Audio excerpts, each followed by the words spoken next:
Hi everyone. So this is video 16 on the federal bureaucracy. The next video will be video 17 on the Texas executive. Then we'll have a video on executive branch ethics, and that will finish this module. So starting with the bureaucracy, um, the typical thing when we think of with bureaucracy is from the point of view of a citizen. It's whenever we have to deal with the government, we have to go out and stand in a line, and that's the biggest thing we think of with bureaucracy. Anytime we have to deal with the government, we're standing in a long line with a bunch of other grumpy people doing something we don't even want to do in the first place.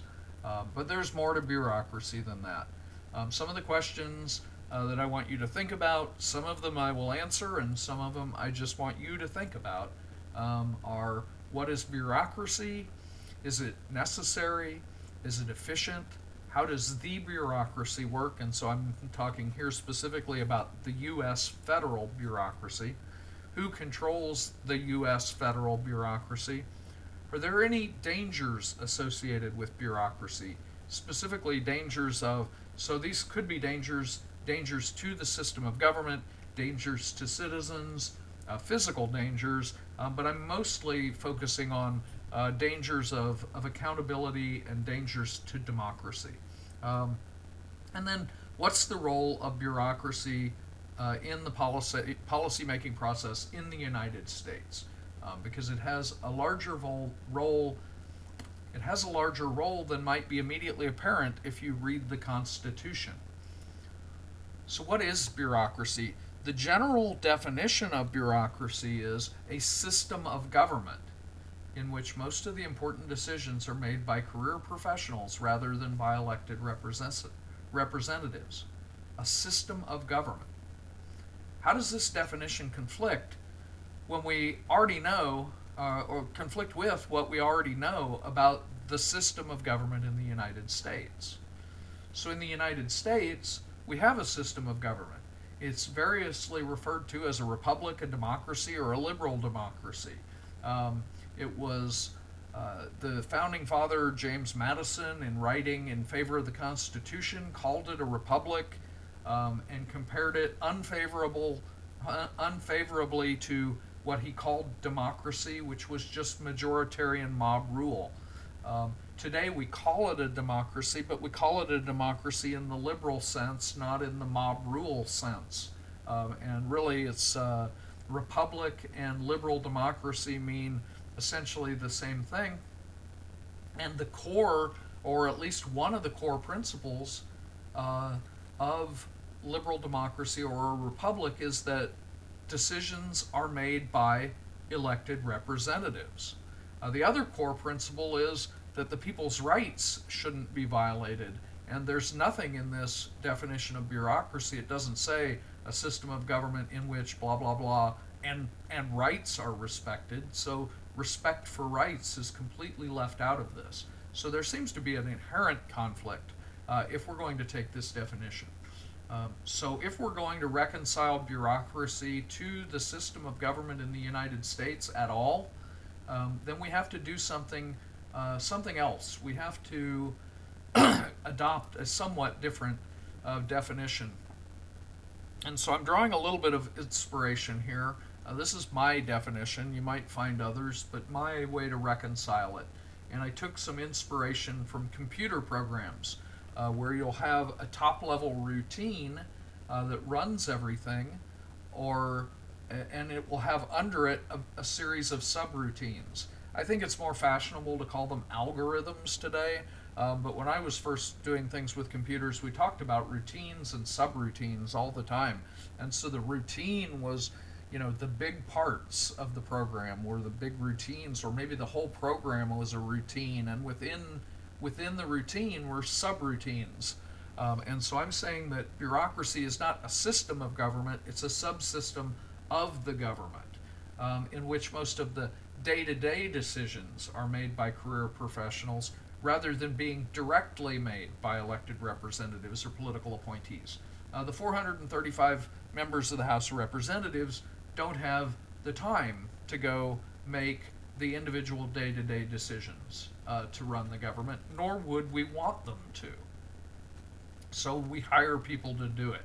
And the president doesn't have the time, nor do we want him making all those day-to-day decisions about everything that goes on in the country. So we have the bureaucracy to help out. It is somewhat necessary. In fact, in a country this size, it's absolutely necessary that we're going to have a hierarchical structure, which is the main characteristic of a bureaucracy. So a pyramid structure where there are a few people at the top who are in charge of managing things, and it spreads out through layers of management until you get down to the workers doing the individual tasks. That's a fairly normal way of doing things. It's done in private organizations, private corporations. It's not unique to government, and it actually is usually fairly efficient. It has some inefficiencies that go with it, but it works pretty well when you have a system where you have someone at the top who is supposed to be making the important decisions, but letting other people do the day-to-day things. And that's what democracy is supposed to be. We've got 535 members of Congress, 9 people on the Supreme Court, and 1 president who are supposed to make the big decisions, and then the pyramid under them makes the others. Specialization and expertise have the opportunity to assist with bureaucracy being efficient.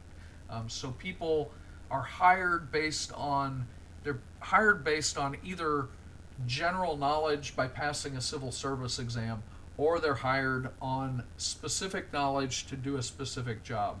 So if they're going to go to work for the National Aeronautic and Space Administration, NASA, to be a rocket scientist, they're not hired on a civil service exam. They're hired on the fact that they may have a master's degree or PhD in aeronautic engineering or something. But they specialize. And once they're in a department, they specialize even more. So the ones who are hired off the civil service exam go to work for a specific department and learn the way things are done, and they're there for their whole career in many cases, or for years and years, and they become better at the job, and it can help efficiency. One of the other things that can help efficiency, although it can also hurt it sometimes, is that bureaucracies are very rule bound. They follow rules and procedures. They generally do not make judgment calls. As individuals, they rarely make judgment calls. They do make rules, so that requires judgment calls, but in the day-to-day operation, those rules are what tell them what to do, and those procedures. And those rules and procedures are impersonal. They apply the same to the richest person in the country as they do to the poorest and least powerful. That's bad if you happen to be wanting to go get something done and you don't fit right into the rules, and it requires decision making. Slows the process way down. But it's good that no matter who you are, somebody can't get in front of you because they're rich and powerful. Somebody isn't supposed to be able to get a different decision because they're more powerful than you are. It's supposed to be the same for everyone. Whether that always works out, maybe not. But that's at least the good side to it, and it mostly happens. The purpose of the bureaucracy is to improve the implementation of policy, to improve the provision of services to citizens, and to improve accountability of the people doing the day-to-day work to the rules and procedures. They're not necessarily more accountable to the elected officials. In fact, in the current structure, they're not very accountable to the elected officials, but they are accountable to the rules and procedures. Bureaucracy in the Constitution. If you ask what the constitutional foundations of bureaucracy are, it's very tempting to say there aren't any. The word bureaucracy is never once mentioned in the Constitution. The basis of the bureaucracy in the Constitution comes down to the Article 2 powers of the president to appoint officers to head the departments and to require reports from them about the work of their departments. That's it. That's all.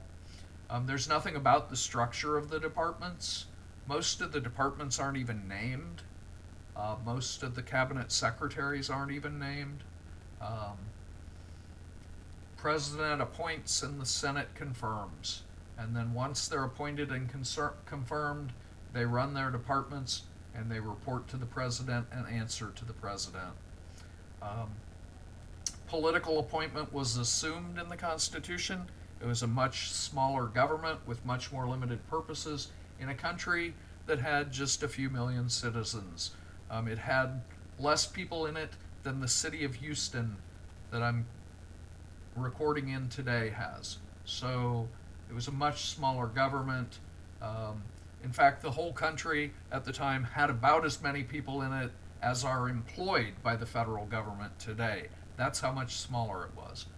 And so definitely a much smaller bureaucracy. It hardly merited calling it a bureaucracy. And political appointment was assumed. So how did we get from that? The early republic, where there was a small, limited group of politically appointed civil servants, politically appointed department officers, in a very small, limited government with a very small country, and all of these politically appointed people answerable to the president, either directly or just through one or two layers of structure.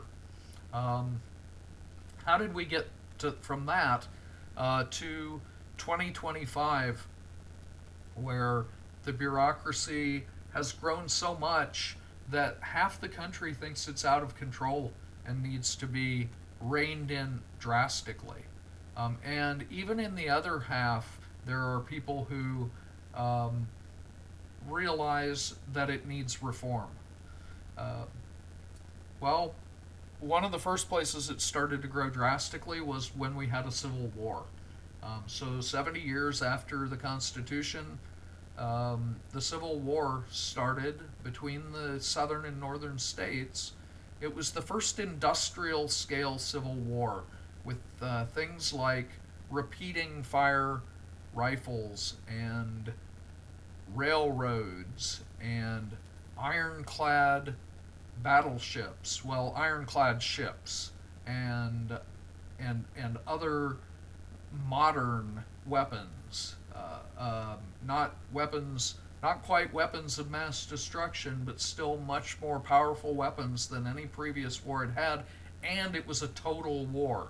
The entire industrial output of the North and South were turned to the greatest degree possible to winning the war. And so the federal government in the North grew drastically. And then when the war was over, Reconstruction of the South had to begin. And it wasn't just rebuilding the South physically, but it was rebuilding the institutions, the government of the South, to make it compatible with rejoining the Union. So they had to make the Southern governments. They had to make over the Southern governments to make sure they weren't overly influenced by continuing sympathy for the Confederacy, and to make sure that they were ready to join, to join a democratic republic again, and specifically the democratic republic under the U.S. Constitution.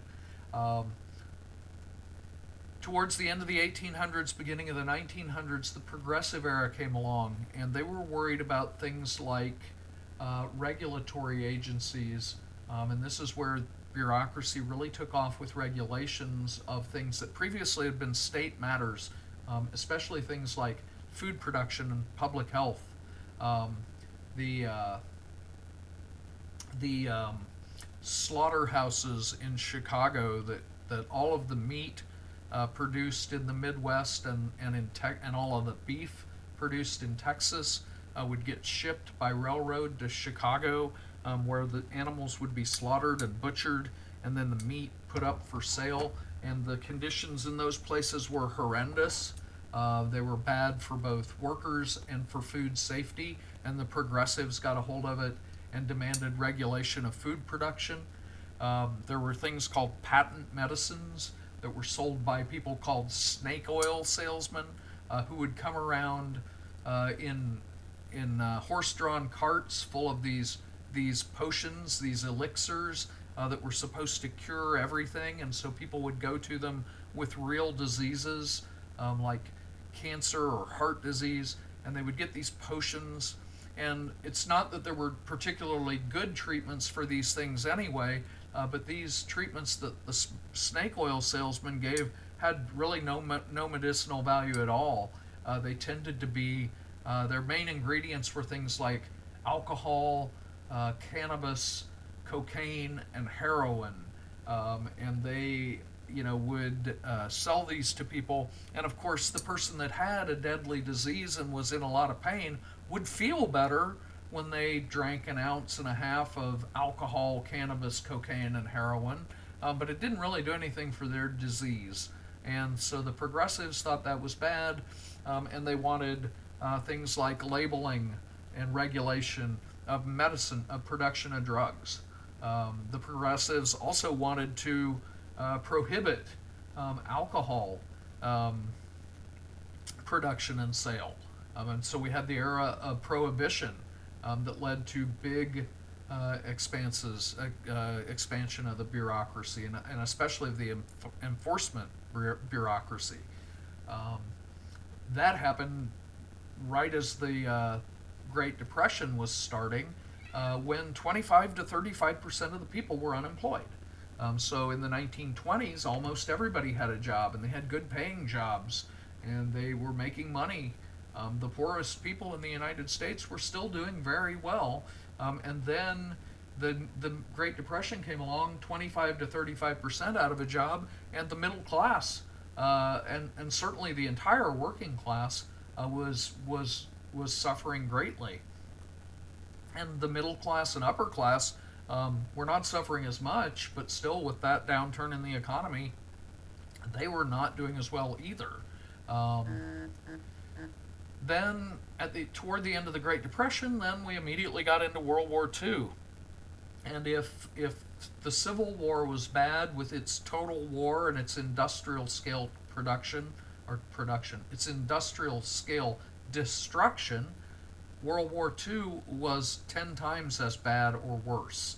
And the government in World War II, the military grew, and when World War II came to an end, and millions of U.S. soldiers returned home as veterans, they got new benefits from a new from new bureaucratic agencies devoted to helping veterans, and they got benefits that included things like going to college for free, or going to college mostly for free, something most of them would never have been able to do otherwise. And so the federal government really started to get involved in education bureaucracy. And then there was the ability to buy homes with no down payment. So they didn't have to have a down payment to get a home loan at a reasonable interest rate. And so that led to great increases in construction to build homes for these people.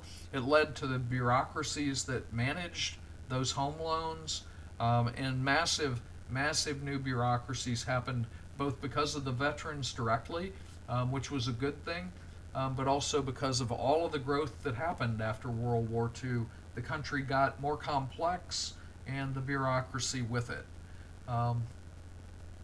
That continued through the 1960s, when we saw the establishment of Medicare and Medicaid to provide Medicare to provide a system of health care for the elderly, that they pay for themselves through their Social Security taxes, mostly, but it does get some money from the general population and younger people through our Social Security taxes, and Medicare taxes. And Medicaid is free health care for the poor. So many people in other countries think that the poor in the United States are denied health care, and it is simply not the fact. The 1960s began Medicaid, which provides health care free of charge to people living below the poverty line if they meet the requirements. There are requirements for it, and it varies state to state. But there's a huge bureaucracy associated with all. Well, it's not as big with Medicaid because the states do a lot of it, and it's done with federal money. But there are huge things going on that have increased the bureaucracy in other ways, including other ways related to healthcare. The modern era came along basically from the 1970s to today, so about 55 years. And the focus became efficiency, accountability, and reform, trying to pare back the bureaucracy, to reduce it a little bit, to make it less costly, to have them perform more efficiently so there don't need to be as many people, for them to be more accountable both to following the rules properly and to elected officials, and reform of the bureaucracy to make it function more in line with democratic norms. This has been a bipartisan focus. Both Republicans and Democrats have found, although there are differences in agreement, they're on both the scope of reform and the details of reform. The idea that the bureaucracy should be reformed for these particular purposes is shared by many people in both Republican and Democratic parties. It's by no means by no means an entirely partisan thing. And during that 55 years, though, the bureaucracy has continued to grow. Its growth has slowed some, so that recently it's grown at about the same rate as the population. But if we're really getting improvements in efficiency, it should not have been growing even as fast as the population if it was more efficient. So the situation in the United States, one of the things that has driven politics in the United States in the last 10 years is the frustration at 55 years of the bureaucracy resisting change. And what we're seeing right now is the party that won the last presidential election is frustrated enough that they've decided to do something about it. And the party that lost the last election, partially because it's not in control of how the change is happening, are disappointed with it, and partially because the amount of change is more than expected. So they're disappointed with that as well.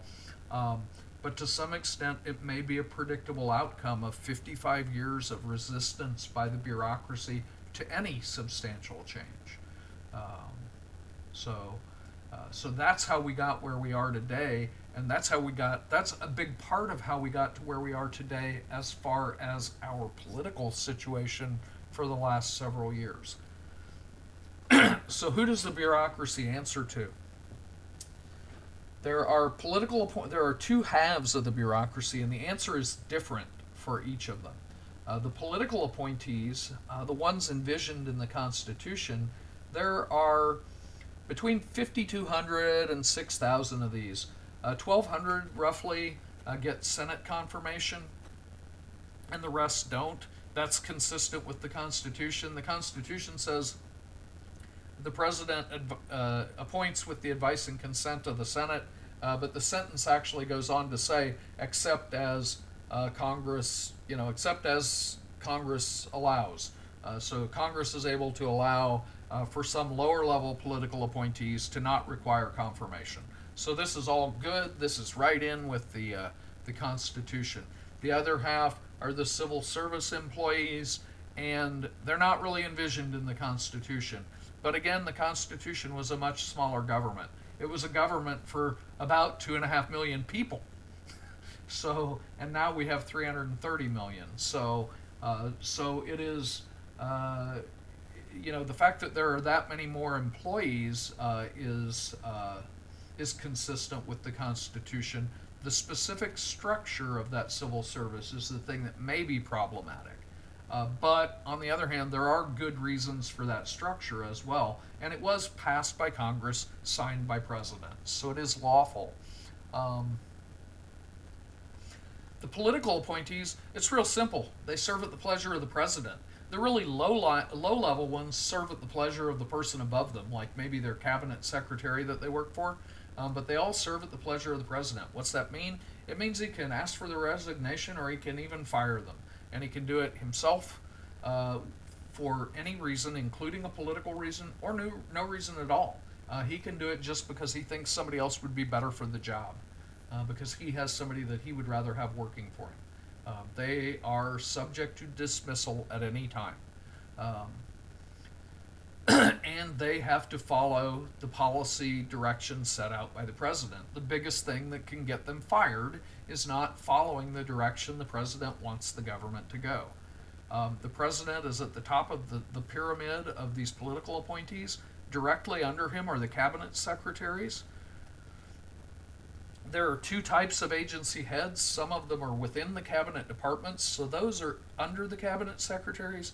Then there are some independent agencies that are not under the cabinet secretaries, but they're not at their level because they're not in the cabinet. So they're like, if the cabinet secretaries, if I put the pointer here, and the agency heads under the departments are here, the independent ones are sort of in the middle. The independent agency heads answer directly to the president, but they're not members of the cabinet, so they're not quite there. And the cabinet is just the 14 cabinet secretaries and the attorney general, who are the chief advisors to the president on what their departments are doing. These are the department heads that the Constitution referred to. Political appointees, all 6,000 of these, are responsible for setting areas of policy and direction that the government is supposed to move. Political policy. This is how we're going to do things. These things change between Republican and Democratic presidents, and the political appointees change with them to do the things the Republican and Democratic presidents said they were going to do during their campaigns.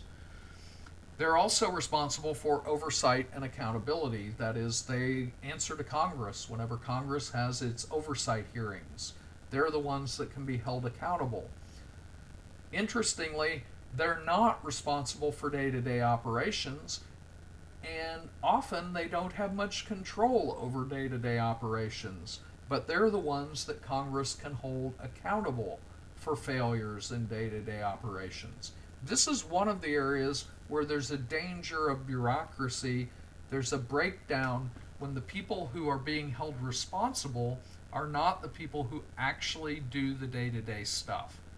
This is a potential for a breakdown between not just the president and the civil service, but between Congress and the civil service. And so now I'm going to talk about the civil service.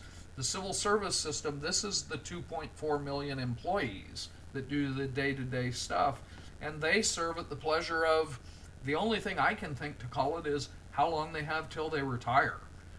Because short of breaking the law, for those that have passed their probationary period, that is, they've been employed long enough to not be considered probationary employees anymore, they stay as long as they want.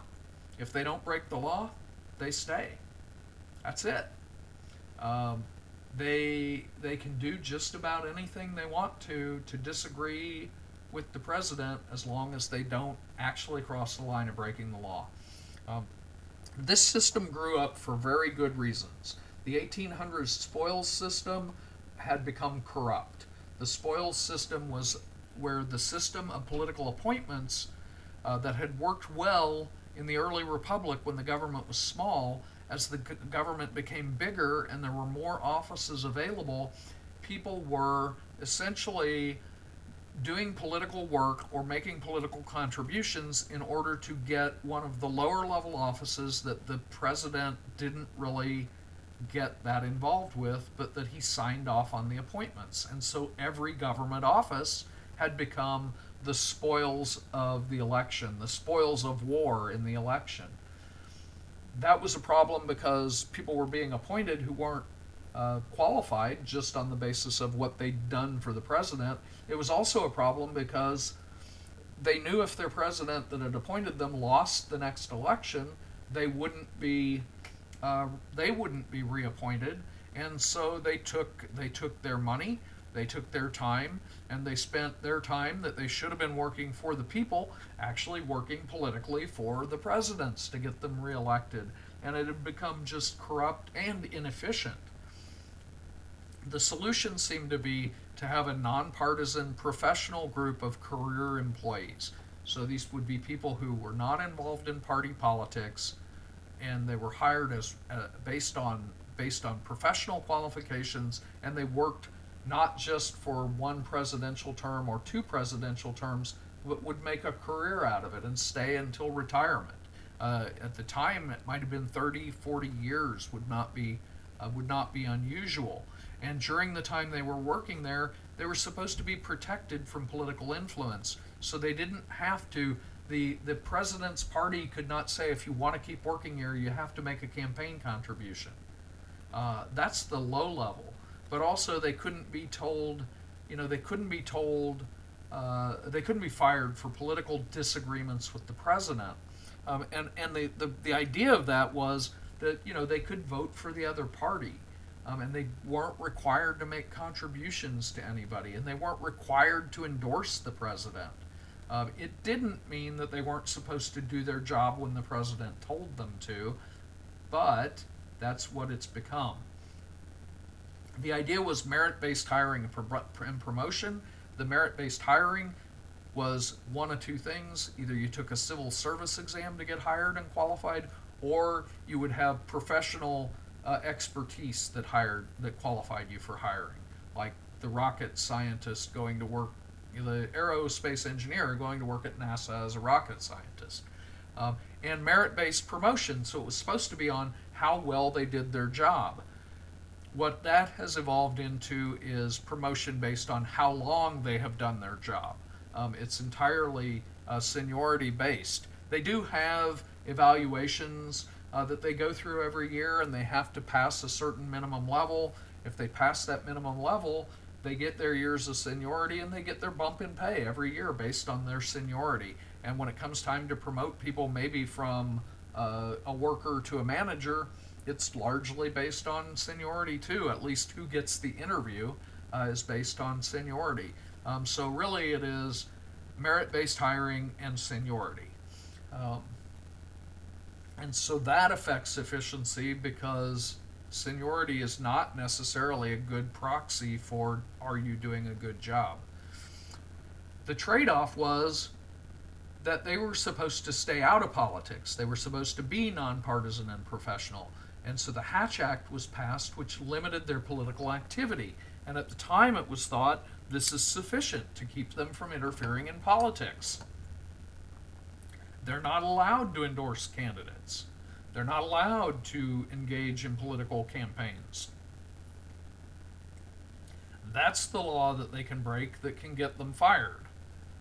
But what if a president comes in wanting to reform a particular program? He comes in, he wants to reform the program, some education program that's run by the education department. The civil servants in that department have worked on that program for 10 years, and they think it's just great. And that president comes in, maybe with an act of Congress even behind him, and says, we're going to change the way we do things. And they just say, no, we're just going to keep doing it the way we've always done it. It's very hard to fire them for that, especially if they don't make a spectacle of it. Now, if they go out talking about it, then they might be running up on the Hatch Act with the political activities. But as long as they just stay there and keep doing what they're doing, it's very hard to get rid of them. And so that's a disconnect from democracy. Not that it's an irreconcilable disconnect. There are things that can be done to deal with that, short of firing everybody. But as it stands, the limits are almost that they have to be doing really egregious things, really either illegal or very nearly illegal things. The whistleblower protections, I'll just mention, this is another protection they have. They're protected not just against firing for political reasons, but they're also protected from firing if they blow the whistle to Congress, especially on things going on in their department that are not being done properly, either ethical violations or legal violations. This is a good thing. It makes sure that they don't have to worry about losing their job because they tell Congress about bad things that are going on in the government. So question. I'm going to give you 3 questions, and you can either pick one to write on, or you can sort of write on a combination because they're all related. But I'm going to give you 3 questions throughout the source of this, the course of this, and I want you to write about a paragraph or so and turn it in with your journal for this module. If you want 5 extra points, I'd really suggest you think about the questions even if you don't want to do that. But if you don't want to write about it, it's extra points. It's not. It's bonus points. The first one, given that civil service appointees are exempt from firing or discipline for policy disagreements, how does this fit with the idea of the elected president as the head of the executive branch? So the Constitution says the executive power is vested in the president. But these 2.4 million people that work in the executive branch that the president is vested with the power over are exempt from being fired or disciplined for disagreements with the president. How does that work? How can that be reconciled, or can it? That's one question. That's going to be the tough one to answer, I think, but maybe you can. Convince me. Bureaucracy in the executive branch. So I'm going to tell you a little bit more about the actual structure of the bureaucracy. At the appointee level, these are what we have. We have the cabinet departments, 14 headed by secretaries, and 1, the Justice Department, headed by the Attorney General. Those heads of the departments are all political appointees. The people who work directly under them are political appointees. We're talking about 6,000 political appointees, so the first 3 levels of all of these departments and independent agencies are political appointees. The independent agencies have a unique relationship or unique nature and relationship to the president and to each other. Each individual agency may have unique aspects from the others. So the independent agencies are a little different in that typically the president only appoints the top people, the top layer with them, and those appointments are somewhat more restricted. In some cases there are specific qualifications, and in some cases they have to appoint bipartisan, so half Democrat, half Republican. But that's the top level. So the president's cabinet, the Department of Justice, the Department of State, the Department of Treasury, and the Department of Defense were original cabinet departments. The Department of Defense at the time was called the Department of War. The Department of Commerce and the Department of Interior were, if not original, at least very early cabinet departments. The Department of Commerce has always done the census, so it's been around a long, long time. And the Department of Agriculture has as well. Department of Labor and Department of Transportation are 20th century additions. The Department of Veterans Affairs and Department of Homeland Security are 21st century additions. The Department of Homeland Security was added after the 9/11 attacks, the terrorist attacks on September 11, 2001. The Department of Education, Department of Energy, and Department of Health and Human Services were all created in the 1970s. The Department of Energy was a completely new department, although it took some things away from some existing departments, but there was nothing that did everything it did. The Department of Health and Human Services and Department of Education actually were a single department called the Department of Health, Education, and Welfare. So the Department of Education got split off into its own complete department, and then the Health and Welfare Department became the Department of Health and Human Services. Looking at one of the departments that's been around a while, the Department of Labor. This is the structure. And so this is the Office of the Secretary of Labor. The Secretary of Labor and everyone who works for him administratively in his office. The Office of the Deputy Secretary, appointed by the President, and everybody who works in his office. Most of these other things, these other bubbles, all of these other agencies and departments within the department, all of these divisions within the department are also typically headed up by one or more political appointees. So we've got 9, 18, 21, 22, 23, 33 yellow bubbles here that each have at least one political appointee, and most of them have more than one. And then under the political appointees, you get that civil service. What about the independent agencies? There are three types: independent executive agencies, independent regulatory commissions, and government corporations. The independent executive agencies are part of the executive branch and are similar to cabinet departments. They're subject to at least some presidential control, comparable to cabinet departments, maybe not exactly the same. They have a political appointee at the head who is just a level. Those are the ones that they're not cabinet secretaries, so they're not quite as high as cabinet secretaries, but they're independent of the cabinet departments. They're not under them, they are independent. And so they are answerable to the president, but they're not answerable to any of the 15 cabinet department heads.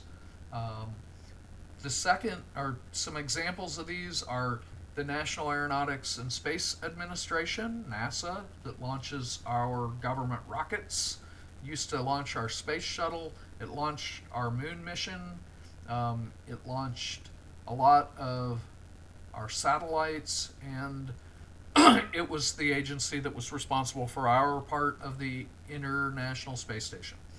Then there's the Environmental Protection Agency that does just what it sounds like, and the Central Intelligence Agency, which is the top civilian spy agency in the government. It's run by the Director of National Intelligence, answers directly to the President. There are other intelligence agencies and so spy agencies in the military departments. So there's a Naval Intelligence Agency, and it answers to the Secretary of the Navy. So we have those as well, but this is the top. This is the Central Intelligence Agency. It's the main civilian intelligence agency in the United States. Independent regulatory commissions are different. These are commissions made up of bipartisan boards, so that is half Democrat, half Republican, created by Congress to provide specific regulations to specific areas. They are independent of the executive branch, although the members of the boards are appointed by presidents, but they are not. I will not say that a president cannot remove a member, but it is a much bigger deal. They do not exactly serve at the pleasure of the president the same way as a cabinet secretary. So they have quasi-legislative powers. Congress creates them specifically to create regulations, and so they write regulations. They also have quasi-executive powers because they're independent of the executive branch, but they are executive agencies. They do enforcement of the regulations they pass, and they're quasi-judicial because most of the enforcement of their regulations does not happen in regular courts. In the judicial branch, It happens in administrative law courts run by the independent regulatory commissions. So these independent regulatory commissions combine quasi-legislative powers, quasi-judicial powers, and straight up executive powers. They're not even quasi. So they hold both executive, legislative, and judicial power. So I will ask you a question about that towards the end, or you should think about them when answering the questions at the end. Two examples are the Federal Trade Commission that gets involved in things like deciding if two large companies are merging, whether they're too big to merge, whether it would create a monopoly. They get involved in things like interstate wire fraud, interstate fraud, interstate financial issues. They get involved in things like credit reporting, or although less so than they did when a new agency was created for that. But they get involved in anything trade and finance related that crosses state lines, and some things that don't cross state lines. The Securities and Exchange Commission is in charge of regulating stock exchanges, bond exchanges, any kind of financial exchanges, stock exchanges primarily, but any kind of financial instruments that are traded, any kind of securities trades, the people who do them, so that is stockbrokers, the professionals involved in them, are all regulated by them. They can revoke the licenses of stockbrokers. They can prevent stockbrokers who have committed offenses from working in the industry for as long as they want. So that's the Securities and Exchange Commission. It's a pretty powerful entity. The last category are government corporations. The government corporations are just what they sound like. They are businesses run by the government to provide a service or a product that could be provided by the public sector but is not. Usually these are businesses or services that lose money, so the private sector doesn't provide them, even though people may want them, but they would not bring in enough money to make it profitable for a business to do it. So the government does a business and then pays part of the cost. Instead of making money, these are businesses, with a few exceptions, that lose money. These are subject to more federal control than the independent regulatory commissions, but less than the cabinet departments. Some specific examples, and I have to tell you for the first one that I lied when I said the bureaucracy was not in the Constitution, because the United States Postal Service isn't called that, but the Constitution gives the Congress the power to create post offices and post roads, and that's the authority for the U.S. Postal Service. It delivers letters and packages. It delivers them at a lower cost than private companies do. Private companies typically only deliver express overnight letters and packages, ground or airmail packages. The U.S. Delivers letters that go through the system and they arrive slower, typically a week or two before they reach their destination, but they're a lot cheaper. And then they have some package delivery that's also a lot cheaper than the private companies. But the government picks up the cost. That's why they're cheaper. I'm going to skip to Amtrak. Amtrak is one that partially makes a profit, but overall loses money. Amtrak is the passenger rail service in the United States. Because the United States is 3,000 miles across, it's very hard to make money transporting passengers by railroad, especially when there's more convenient air travel, when we have interstate highways that people can drive on, we have buses that poor people can take, because Amtrak tickets are not cheap. It's cheaper to take a bus if you're poor, and it's more comfortable and faster to take a plane if you're rich. And if you're middle class, it's cheaper and less constrictive to take your own family car. So Amtrak just doesn't do very well. It loses money all over the country. The exception is the extremely populated area from Boston to Washington, D.C. People take Amtrak there. It's relatively inexpensive compared to air travel, or at least slightly less expensive than air travel. It's quick enough that the difference in time doesn't matter, and they have enough passengers available that they can make money. So they make money in that corridor from Boston to D.C., but the rest of the country, they lose so much money that overall they lose money. Um, Fannie Mae and Freddie Mac are two companies that securitize mortgages. So banks make mortgages, which are home loans to people. If those home loans meet the requirements of Fannie Mae and Freddie Mac, Fannie Mae and Freddie Mac will buy the loans from the bank. The bank will make its money from fees charged at the up front and from the interest rate spread. They get paid some money by Fannie Mae and Freddie Mac for the interest rate spread. Fannie Mae and Freddie Mac then turn these into securities, like, so they bundle bunches of these mortgages into securities that they then sell to investors, and those securities make money for Fannie Mae and Freddie Mac, again because of the interest rate spread. There's a market rate that they get from the investors that is higher than, no, that is, the rate is lower than the rate that the new homeowner is paying, and they take the split.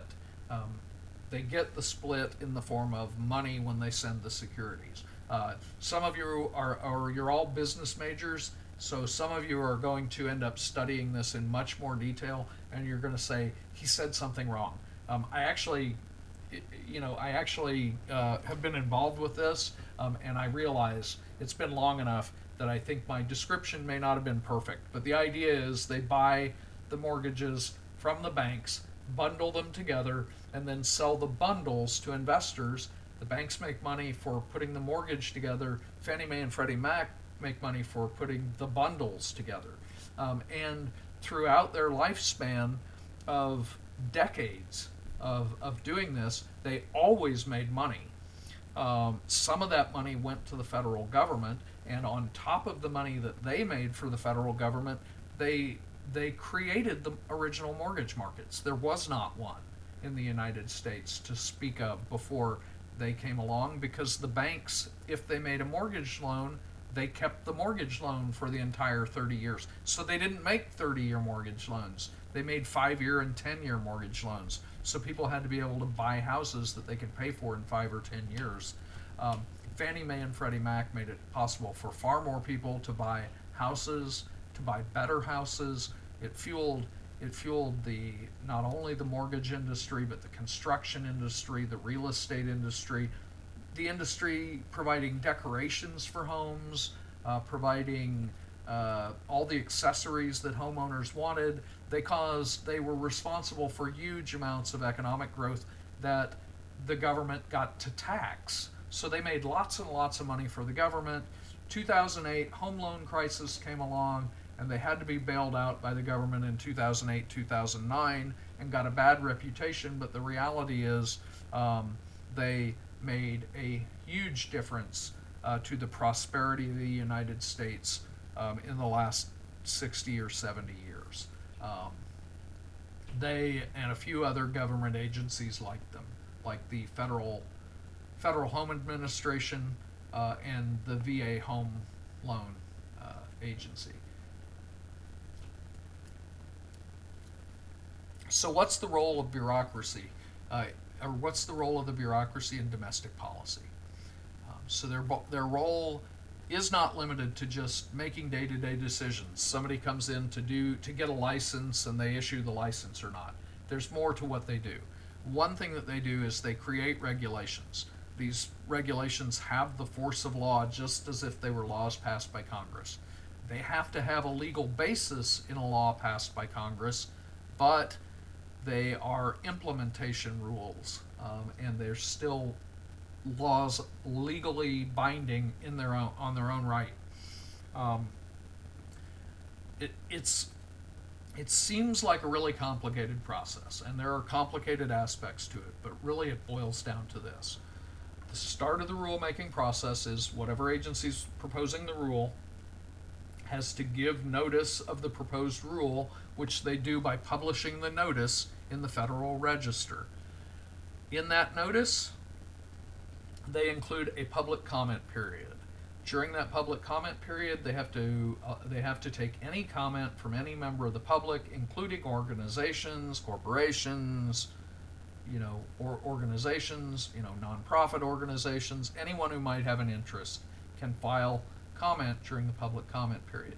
At the end of the public comment period, they're required to take the comments into account.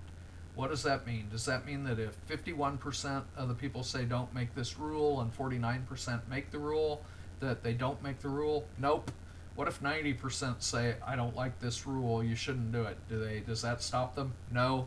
They have to take it into account. They do not have to follow it. Is there some minimum number that have to say they like it? Like, do you have to have at least 10% say it's a good idea? Nope. There's no requirement for that. It is just they have to take it into account. When they make the final rule, they publish it in the Federal Register, and once published in the Federal Register, it has the force of law. So what's the role of Congress in domestic policy? So apparently the bureaucracy has this huge role where they can publish these rules to the Federal Register, and there are lots and lots, thousands and thousands of pages of these things in the Federal Register. So it seems like they do a lot. What's the role of Congress? Well, the role of Congress, if you read the Constitution, is all legislative powers herein granted shall be vested in a Congress of the United States. Well, all of them. The role of Congress is all of it. They're supposed to do the whole thing. Obviously, that's not going on because the bureaucracy has a role, the president has a role, and the courts sometimes end up having a role. So the role of Congress is legislation or lawmaking.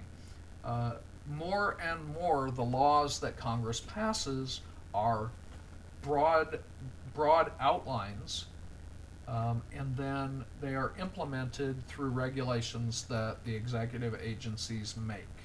And so Congress's role is laying the broad outlines of the laws that are then implemented through implementing regulations that the agencies write. They are responsible for oversight of the executive branch, and the main way they do that is through budgeting and appropriations. So probably, in some ways, the biggest role of Congress in domestic policy is budgeting and appropriations. It's just the fact that they decide how the money gets spent. And when the amount of money is in the trillions of dollars, that's not trivial. It's a huge role. So questions, last two questions. How do the independent agencies, commissions, the regulatory commissions, and government corporations fit in the constitutional structure that's based on three branches of government? And consider in this the separation of powers and the checks and balances. How do these independent executive agencies and regulatory commissions that are kind of out here somewhere, and government corporations that are run by the executive, how do they fit into the separation of powers and checks and balances? How do they fit into Congress, the White House, and the Supreme Court being the three branches of government? And then, given that independent agency heads, so the people that run and work for the independent agencies, typically can't be removed for political reasons, for disagreements over policy with the elected officials, how does that fit with the ideals of democracy and accountability to voters?